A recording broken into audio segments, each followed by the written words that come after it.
கோவை மேற்கு தொடர்ச்சி மலையை ஒட்டியுள்ள கிராம பகுதிகளில் கடந்த சில ஆண்டுகளாக வன விலங்குகள் உணவு தேடி ஊருக்குள் நுழைந்து சேதத்தை ஏற்படுத்தி வருகிறது. அதனை தடுக்க வனத்துறையினரும் பல்வேறு கண்காணிப்பு குழுக்கள் அமைத்து நடவடிக்கை எடுத்து வருகின்றனர். இந்நிலையில் கடந்த சில ஆண்டுகளுக்கு முன்பு மேற்கு தொடர்ச்சி மலைப்பகுதியில் ஏற்பட்ட கடும் வறட்சியின் காரணமாக அங்கிருந்து உணவு தேடி கிராம பகுதிக்குள் யானைகள் கூட்டமாகவும் தனியாகவும் படையெடுக்க துவங்கியது. அப்பொழுது விவசாய நிலங்களில் புகுந்து பயிர்களையும் கால்நடைகளுக்கு வைத்திருந்த தீவனங்கள் மற்றும் வீடுகளுக்குள் வைத்திருக்கும் உணவுப் பொருட்களை தின்று சூறையாடி செல்வது வாடிக்கையாக்கி கொண்டது.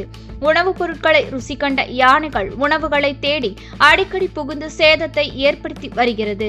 அதனை தடுக்க முயலும் விவசாயிகளையும் மற்றும் பொதுமக்களையும் தாக்கி உயிர் சேதத்தையும் ஏற்படுத்தி வருகிறது. இதன் காரணமாக சுற்றுவட்டார கிராம பகுதிகளில் உள்ள விவசாயிகள் மற்றும் கூலி தொழிலாளர்கள் அச்சம் அடைந்து வாழ்ந்து வருகின்றனர். மேலும் கடந்த சில மாதங்களுக்கு முன்னர் தொண்டாமுத்தூர் பகுதியில் தொடர்ந்து சேதத்தை ஏற்படுத்தி வந்த ரோலக்ஸ் என்ற ஒற்றை காட்டு யானை வனத்துறையினர் மயக்க ஊசி செலுத்தி பிடித்து பொள்ளாச்சி யானைகள் முகாமிற்கு கொண்டு சென்று சேர்த்தனர். அங்கு அந்த யானை ஓடையில் நீர் அருந்த செல்லும் பொழுது கீழே விழுந்து உயிரிழந்தது.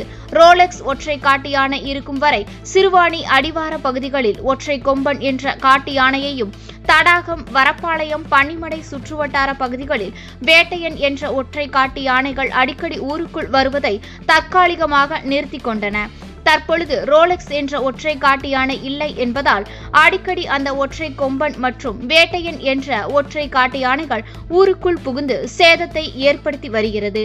இதனைத் தொடர்ந்து பன்னிமடையை அடுத்த வரப்பாளையம் பகுதியில் ஆனந்தகுமார் என்பவர் தோட்டத்தில் குமார் மேஸ்திரி, அவரது மனைவி மற்றும் கனகராஜ் அவரது மனைவி என 2 விவசாய கூலி வேலை செய்து வரும் குடும்பத்தினர் தங்கி வேலை செய்து வருகின்றனர். நேற்று இரவு அங்கு வந்த வேட்டையன் என்ற அந்த ஒற்றை காட்டு யானையை கண்ட தொழிலாளி குடும்பத்தினர் அச்சம் அடைந்து அங்கிருக்கும் மற்றொரு அறைக்கு சென்று உயிர் தப்பினர். வீட்டிற்குள் இருந்த உணவுப் பொருட்களை தின்று யானை சேதப்படுத்தியது. இதுகுறித்து வனத்துறையினருக்கு தகவல் தெரிவித்தனர். சம்பவ இடத்திற்கு வந்த வனத்துறையினர் அங்கிருந்த ஒற்றை காட்டு யானையை வனப்பகுதிக்குள் விரட்டியடித்தனர். அந்த ஒற்றை காட்டு யானை வேட்டையன் விளைநிலங்கள் மற்றும் ஊருக்குள் புகுந்து சேதத்தை ஏற்படுத்தி வருவதை தடுக்க தமிழக அரசு மற்றும் வனத்துறையினரும் நடவடிக்கை எடுக்க வேண்டும் என அப்பகுதி மக்கள் வலியுறுத்தி வருவது குறிப்பிடத்தக்கது.